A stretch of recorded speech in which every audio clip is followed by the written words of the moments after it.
I interviewed Rory Sutherland, and he talked about the restaurant graveyard, like this theory about the restaurant graveyard. It's like you always hear about all the great restaurants that make it, but you never hear about the thousands of restaurants that didn't make it. So you're like, oh, I'm going to launch a burrito business, or I'm going to launch the next Franco Manca. You hear about all these businesses that, like the Franco Mancas, that have taken off, but you don't hear about the fucking graveyard of businesses that didn't make it. And actually, it's the same in FMCG. And I've interviewed a lot of brands that have said, great. And to be honest, I've been shouting about this as well, about create a category of one, create a category of one, create a category where there's no competition. For example, Moju Shots is a great example of that. Moth RTD drinks, great example of that.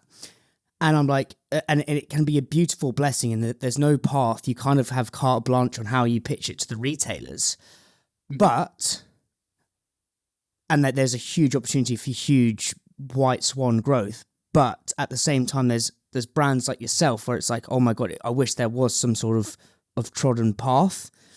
And I think this is why I love doing these conversations, is you learn so much live. It's like, you can create a category of one, but actually it's quite good having a steer of how things are done. Yeah. I love the idea, like pitching to these retailers. What was the pitch to say, right, you haven't got a champagne isolate, a PIMMS isolate, but you need one. Like, how did you show them they needed something that they didn't know they needed? I love that. I always love asking that.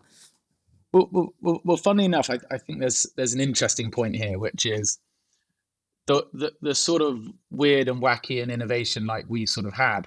In some ways, that was a really easy way to get a meeting, because we were sort of so out there. At that point, there wasn't something like that in the market. So we actually we didn't have a huge issue getting meetings, because people saw it wasn't just another of something, something that, had a slightly different ingredient profile or slightly different makeup of some sort. So in terms of unlocking some initial sort of meetings, we were pretty good at that, actually. I think naturally, and this is where I sort of work with brands now. I think once we got into that room, we probably bogged it up quite sort of aggressively. Not bogged it up. I think we did the same thing that bogged it up. What does that mean? So bogged it up, like, messed it up, so sort of when we got in the room, our pitch wasn't probably amazing. And I think what we did, which I see so many founders do at the moment, or lots, is a sort of common sort of founder mistake, is they get that meeting with Tesco's and they go in there and we just talked about the brand for an hour.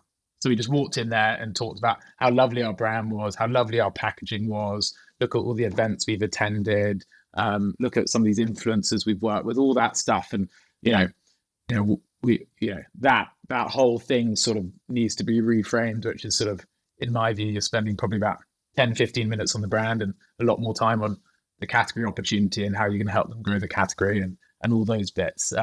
So we sort of, but the one bit where we always did perk up their interest was on the point of incrementality, because, there really wasn't anything like us in the freezer at that point. We were sort of significant. At the beginning, we were quite considerably more expensive than anything else in the freezer. So, we had a quite good story to tell, which is, therefore, if we can get people to trade up from something like, we sat in the adult refreshment category. So other brands in that would have been the likes of sort of Solero, probably being sort of a mainstream sort of player in that space, so the sort of adult lollies. So we could trade people up by a couple of pounds to buy something with sort of an alcohol base to it. And we, as a sort of a new occasion for consumers, we had quite a compelling pitch to sell into the retailers. And actually, after we launched the brands, we were able to secure listings in supermarkets. They weren't always plain sailing. One of the challenges that we had was around positioning. So the alcoholic lollies that we had were all between 4 and 4.5%. So from a legal perspective, you had to be 18 and over to consume a product like ours. And although there's no sort of clear-cut, hard and fast rule in terms of from a positioning perspective, some of the retailers were they were wary of putting our products near in the same freezer as where a kid might consume their product. So we often had challenges in terms of positioning and just sort of would they be comfortable putting something with alcohol in the same sort of freezer bay as something like a Calippo, and that was often a challenge that we sort of got back. It wasn't necessarily something that all the retailers, because we work with lots of retailers, and lots of retailers ended up doing own label versions of our products and did it. So, but it was a common sort of feedback that we got. We'll get onto that, and I want to unpack, and I always fucking say that word, but like I want to unpack that because that's a whole wild, delicious kind of territory to explore. Is once you're actually in the supermarket, there's a whole game of chess into where you actually position yourself in store, because that can make or break a listing. And you know, I see so many of these drinks brands that go in, but it's like a 4-pack in the back of the store, and it's like it's never going to fucking work. Do you know what I mean? But what you said is you said I bogged it up. Got the meeting, bogged it up. There'll be a lot of people listening to this who will have a meeting with a Sainsbury's, a Waitrose, a JS, an Ocado next week. Say they're going to go in there and they're going to just slather on the brand, which everyone's great at. What are the things they must land to demonstrate the category opportunity? And I know it's category specific and brand specific, but what are some of the 3 to 4 things they should have in their deck so they don't fuck it up? So I think, and I just want to sort of reassure, you know, that the brand is super powerful, and you know, it's in a way to emotionally connect also with the buyer. And I think at an early stage, sort of connecting with buyers and people emotionally is a sort of superpower that bigger brands don't have. So I just want to sort of caveat that point that, you know, don't just walk in there and don't talk about your brand. Just manage that carefully, because it's a very sort of easy thing for people just to keep going on about because it's quite personal. Going back to your question about the 3 sort of 4 things, I think you've obviously, you know, lots of people talk about data and insight, and I think that is really that is useful to have. You need to have an understanding of what's performing well in the category and what is at the tail of the category. So the tail being the sort of, you know, the bottom of the category that's not performing, that's not adding growth to the category. You know, so I think, you know, one of the challenges for brands is some of that data is quite expensive. So they might think, okay, so where do we sort of get that data from? So I think if you can afford to get data's always got to be in there, and you've got to have an understanding of what's performing and what's not performing, because that's what the buyer, when they're sitting on the other side, often on their laptop, that's sort of what they're looking at. They're going to be looking at the percentage of growth and decline and what's in that category that's in growth and that's in decline. I think also what I always like to do when speaking to the buyers is really, you know, again, looking at, like, you know, I often go in and I very much I like to, you know, I really know what's on their shelf. So I know if I've got a meeting with Co-op, I pretty much know top to bottom what's on that shelf. And actually I'd always go in there and take a picture of it. And I'd also then, even if it's in a little bit of drawings, I'll start to map out everything in that category. So what sort of subcategory does everything sort of fall into in that category? And then when you can do that, you can even quickly, even if you're a challenger brand, see whether over-indexing and under-indexing on things, because you can have quite a sort of solid view. Sorry for sounding like a Luddite, but please explain. If we maybe let's pick an example of this. Yeah. What do you mean by over-indexing and under-indexing? And the subcategories? I'll let you pick a category. Maybe ice cream or whatever. Yeah. Okay, fine. So if we're sitting in the ice cream category, for instance, we're going to be looking at the bay of the ice cream category. So if we sort of look at sort of the sort of tub 500, so the 500 gram sort of tub sort of area. You know, within that range, they will have some of their core products. So you're always going to have your Ben & Jerry's. You're going to sort of have your Haagen-Dazs in sort of 500 ml tubs. Then Then you're also at the bottom, you're probably going to have some of your 1 and 2 liters, like Kelly's ice cream, some of the bigger formats in there. Then you're probably going to have some of your sort of lower calorie and vegan products. So they, as a sort of planogram, so the planogram being how they position everything in the freezer or fridge or the fixture. Just by looking at that fixture, you'll be able to see what they've got a lot of in that fixture. So when I say over index, I mean, what have they got in that fixture that is taking up perhaps the majority of that bay? So in the ice cream scenario, it might be a brand, but it also might be a flavor. So for instance, they might have, 2-3 bays and shelves of Ben and Jerry's, but then they'll have a lot of Haagen-Dazs, but then across that, they've probably got loads of vanillas in there. So you can take quite a key argument to them and say, fine, vanilla is a core flavor within the ice cream category, but do you really need 6 different vanilla SKUs in there?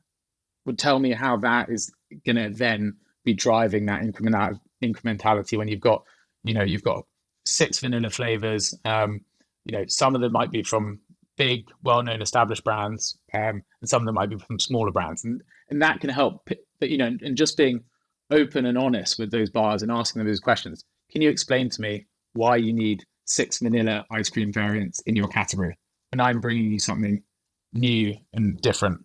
And trying to push those sorts of questions over to them in a sort of clearly visual perspective, I think always helps. Love that. And just for listeners, why is incrementality so important, and like what's your definition of it? Because I even asked Chris D this, the founder of, well, not the founder, he's the founder of Maltzac, which is a whiskey company, but he was the old CEO of Booths, and he was the director of food at Harrods. Yeah. But in your opinion, mate, like why do buyers actually give a fuck about, or why do they care about incrementality so much? Well, because, unless it's an online retailer, they're not getting any more space, right? The shelf isn't getting bigger. So, they need everything in the fixture and space that they've got. They need everything to be performing at its absolute maximum.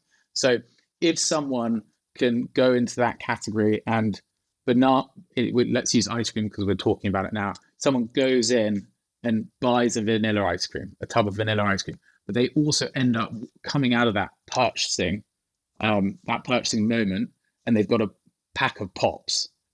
That's just adding more top line, and there's no other equivalent within that category. So it's just adding that 2, 3, 4 pounds on top of that purchase above. And that's what they need. They just can't have any sort of, they're having any element of trading off. It's just not going to grow the basket spend or grow the spend in the category. And I suppose if retailers are so competitive against other retailers, so if they can be the brand that's got if they can be the retailer that's got the new brand, they want that small 1% difference when the volumes are so massive. It's huge. I think that this is the way you've detailed that is beautiful, mate. And I think that's the roaring success of Little Moons. Back to the point of, Little Moons is the perfect example of they were so different. They were 90% different, but there was still a 10% trodden path in that they were ice cream. Whereas I think you guys were so different, but you may have only had that 1% of trodden path, 1, and 2, you were so young, you were like 23. Whereas I know Liv and Howard, like this, when they went into retail, they'd already built a massive business in food service. Yeah. So they had that kind of safety net. So I think there's real interest in that. It's like, be different, but not so different. And that's one thing that Juliet Barrett said is, be different, but not so fucking different that no one knows who you are. And I think it's an art, not a science. Yeah, and then to your point about like showing the category opportunity when you're in the meeting, that is fascinating, and that's something I toy with all the time, because James Bailey, the CEO of Waitrose, came on the podcast and said, go for the hearts, not the heads. And I genuinely believe people make decisions with their hearts and justify with their heads. So I think what teasing this out and pulling at the weed series, it's like if you could maybe get to 60 to 70% hearts, which is brand, slather on that brand. But if you get that 30%, it's like, okay, this is what's in it for you. This is the opportunity for the retailer. Then it's like, well, not game, set, match, pass me the oranges, but it's you're well on your way. And I think there's so much in that. So I want to talk about. Go on, mate.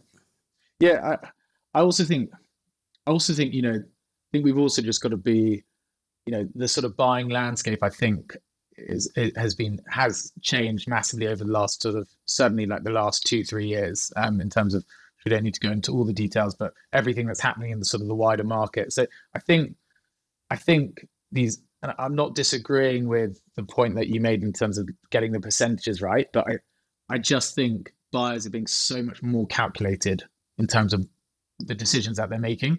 So I think it's just those necessary, like, if they were going to potentially make something a punt, and we say a punt, which is more sort of the heart side, I just think those decisions are sort of more considered at the moment. So it's just trying to find that right balance. Well, yeah, you're closer to me than me, mate. You selling for way more brands. So when you say the landscape slightly changed over the last 2-3 years, which it kind of, it objectively has.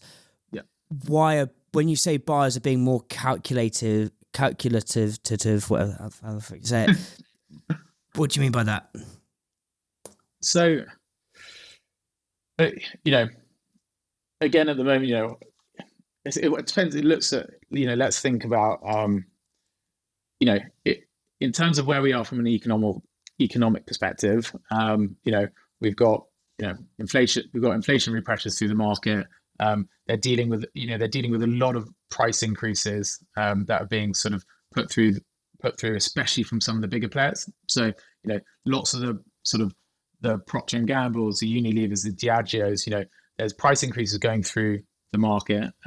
So there's then also naturally lots of sort of ongoing sort of joint business plan conversations that I believe are taking sort of longer, which I just think these sort of negotiation processes, or more, I should frame it in terms of the opportunity that challenges I think brands have in terms of getting the attention of the buyers is getting a bit smaller, because they're sort of they're preoccupied by some of the larger multinationals that are delivering significantly the larger bulk of their spend.